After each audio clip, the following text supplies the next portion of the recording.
जय भीम साथियों, आज आपको एक कहानी से रूबरू कराऊंगा, एक सच्ची कहानी से रूबरू कराऊंगा।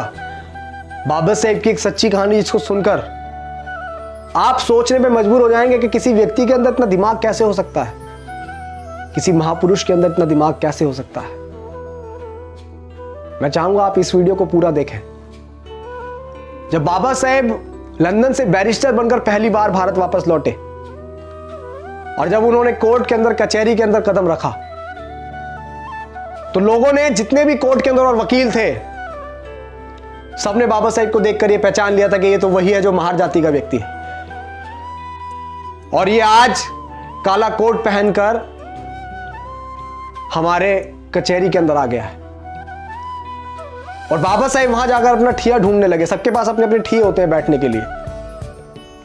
जब बाबा साहेब को कोई ठिया नहीं मिला और बाबा साहेब जब ढूंढ रहे थे, तो जो दूसरे वकील थे उन्होंने बाबा साहेब की ओर टोंट कसते हुए, बाबा साहेब की ओर चिड़चिड़ाई मारते हुए बाबा साहेब से बोला, अरे ओ बैरिस्टर, तुम तो बहुत पढ़े लिखे विद्वान हो, तुम्हें क्या जरूरत है कचहरी के अंदर बैठने की, तुम तो बाहर भी कहीं ठिया लगा लोगे, तुम्हारी दुकान चल जाएगी।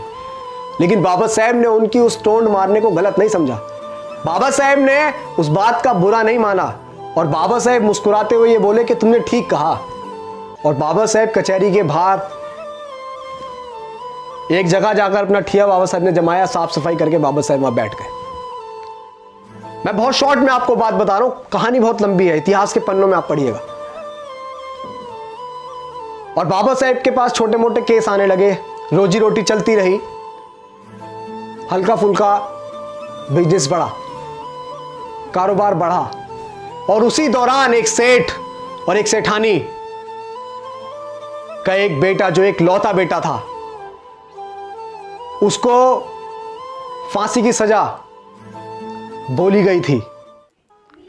वो सेठ और सेठानी पूरी मुंबई में ऐसा कोई वकील नहीं छोड़ा जिसके घर वो ना घूमे, जिसके पास भी जाते और जिसको भी वो फाइल दिखाते अपने बच्चे की, वो मना कर देता कि तुम्हारा बच्चा नहीं बच पाएगा।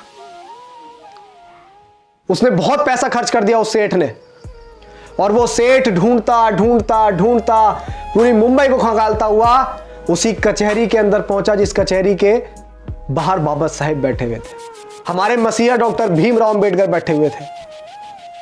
और जब उस कचहरी के अंदर उस सेठ ने अपने बच्चे की फाइल को दिखाया, एक लौते बेटे की फाइल को दिखाया, तो किसी भी वकील ने उसकी फाइल लेने से इनकार कर दिया कि इसमें कुछ नहीं हो सकता, तुम्हारे बच्चे को कोई नहीं बचा सकता है। उस सेठ ने ऐसे ऐसे बड़े बड़े वकीलों को दिखाया जो कानून को अपना घर मानते थे, जो ये बोलते थे कि कानून तो हमारी मुट्ठी में है। ऐसे ऐसे वकीलों को वो फाइल दिखाई, लेकिन सबने उस फाइल को देखकर इनकार कर दिया। और उस कचहरी के अंदर जो वकील बैठे हुए थे, कुछ वकीलों ने फिर से बाबा साहेब के ऊपर टोंट कसते हुए बोला कि अरे सेठ, तुम्हारा केस तो वो लड़ेगा, वो जो बाहर बैठा हुआ है, वो महार जाति का व्यक्ति, वो बहुत विद्वान है, वो पढ़ लिख कर आया है। वो बाबा साहेब पर टोंट कस रहे थे, हमारे मसीहा पर टोंट कस रहे थे। वो हमारे मसीहा पर चिड़चिड़ाहट मार रहे थे।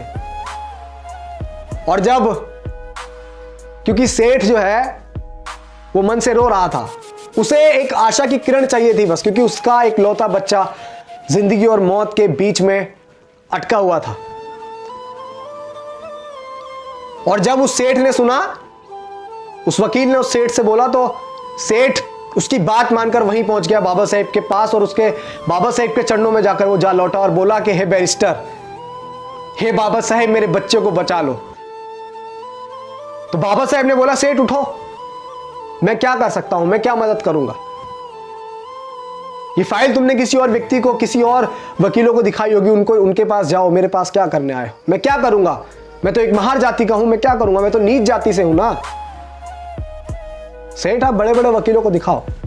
तो सेठ ने बाबा साहेब की शक्ल देखकर बोला कि नहीं, अगर मेरे बच्चे को कोई बचा सकता है तो बैरिस्टर आप बचा सकते हैं, वरना पूरी दुनिया की ताकत कोई मेरे बच्चे को नहीं बचा सकती। ये मैं आपका चेहरा पढ़कर बता रहा हूं कि बाबा साहब मेरी बात आप मान लीजिए, बैरिस्टर मेरी बात मान लीजिए, क्योंकि मैं तो एक बाप हूं, मैं उस पीड़ा को सहन कर लूंगा। लेकिन जो इसकी माँ है, जब उसकी माँ को पता लगेगा कि उसका बच्चा नहीं रहा, तो वो भी उसके गम में मर जाएगी। मेरे घर से 2 अर्थियां उठेंगी बाबा साहेब, मेरे घर से 2 अर्थियां उठेंगी। मेरा एक लौता पूत है, मेरा इतना बड़ा कारोबार है, इतने बड़ा बिजनेस है, इसे कौन संभालेगा, क्या करूंगा मैं इसका। जब बाबा साहेब ने सुना कि उसकी मां मर जाएगी, तो बाबा साहेब को वो बात याद आई कि जब बाबा साहेब छोटे से थे, तो बाबा साहेब की माता भीमाबाई ने एक बात कही थी कि भीमा, अगर कभी जरूरत पड़े किसी निर्दोष की जान बचाने के लिए, किसी का पूत की जान बचाने के लिए, अगर किसी अच्छे काम के लिए झूठ बोलना पड़े, तो संकोच मत करना भीमा, संकोच मत करना। और बाबा साहेब ने फाइल देखी और बाबा साहेब ने फाइल देखकर बोला कि सेठ ये बताओ, ये फाइल तुमने अब से पहले किसी और वकील को दिखाई? तो सेठ ने बोला कि है बैरिस्टर, मैंने ये फाइल दिखाई नहीं, मैंने इस फाइल पे इतना नोट खर्च किया कि किसी की आने वाली 3 पीढ़ी भी कमा नहीं सकती। मैंने इतना नोट इस फाइल पर खर्च कर दिया है, बस आप मेरे बच्चे को बचा लीजिए। ऐसे हाथ जोड़ के वो गिड़गिड़ा रहा था, बाबा साहेब के चरणों में गिर रहा था, बाबा साहेब के सामने हाथ जोड़ रहा था। और जब बाबा साहेब ने उसकी पीड़ा सुनी, उसकी फाइल देखी, तो बाबा साहेब ने बोला कि जाओ सेठ, मैं तुम्हारे बच्चे का केस लड़ूंगा, जाओ। और जब बाबा साहेब माने केस लड़ने को, तो वो सेठ बहुत खुश हुआ और उसने बोला कि मुझे यकीन है बाबा साहेब कि मेरा बच्चा अब बच जाएगा। जिंदगी और मौत में मात्र 10 दिन का फासला था, फांसी को 10 दिन बचे थे।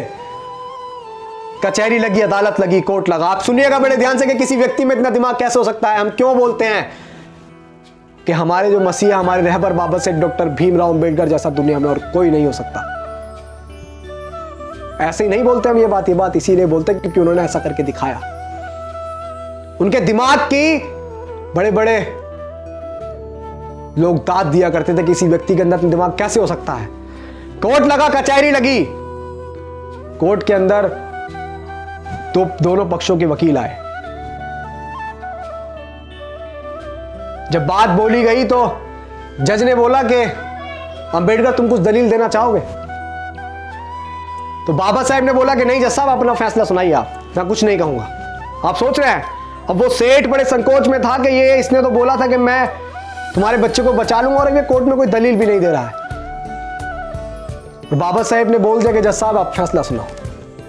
और वो सेठ अपने मन में कह रहा था कि अंबेडकर तुमने हमारे साथ अच्छा नहीं करा बैरिस्टर, मैं बड़े आस के साथ तुम्हारे पास फाइल लेकर आया था, मैं तुम्हारे चेहरे को देखकर कह रहा था कि तुम मेरे बच्चे को बचा लोगे। और जब फांसी की सजा जज ने सुना दी और जब उसको लेकर गए, सुनिएगा बड़े गौर से और इस वीडियो को ज्यादा से ज्यादा शेयर भी कीजिएगा, जब उस लड़के को फांसी की ओर लेके गए और उसके गले में फंदा डाला ही था, तो बाबा साहब ने बोला बस जज साहब बस, आपने फांसी की सजा दी थी, आपने मौत नहीं दी थी। आप देखिए बाबा साहब का दिमाग। और उसी दिन से यह कार्रवाई चली जाती है कि सजाए मौत, अगर किसी को मौत की सजा देनी होती है तो सजाए मौत कहा जाता है, यह नहीं कहा जाता कि सिर्फ फांसी की सजा। बाबा साहब ने कहा कि बस जज साहब, आपने फांसी की सजा दी थी, आपने मौत नहीं दी थी। और यह दिमाग देखकर बड़े से बड़े बैरिस्टर, बड़े से बड़े जो लोग बाबा साहब पे टोंट कसते थे, जो हमारे मसीहा को नीच अछूत बताते थे, जो महर जाति का बताते थे, वो लोग चुप हो गए। और हमारे बाबा साहब शेर की तरह उस बच्चे को छुड़ाकर उस मां के पास लेके गए कि ये ले तेरे तरह बच्चा। और बाबा साहब ने उस निर्दोष की जान बचाई। ऐसे थे हमारे मसीहा। और हमारे मसीहा ने हमें बहुत अच्छा जीवन देने के लिए बहुत कुछ सहा है। तो आप सभी से गुजारिश है कि बाबा साहेब की मूवमेंट में हिस्सा बनिए, इस मूवमेंट का हिस्सा बनिए और समझिए कि बाबा साहेब का कारवां क्या था, उनकी कुर्बानियां क्या थी। किताबों में पढ़िए। जय भीम, जय भारत।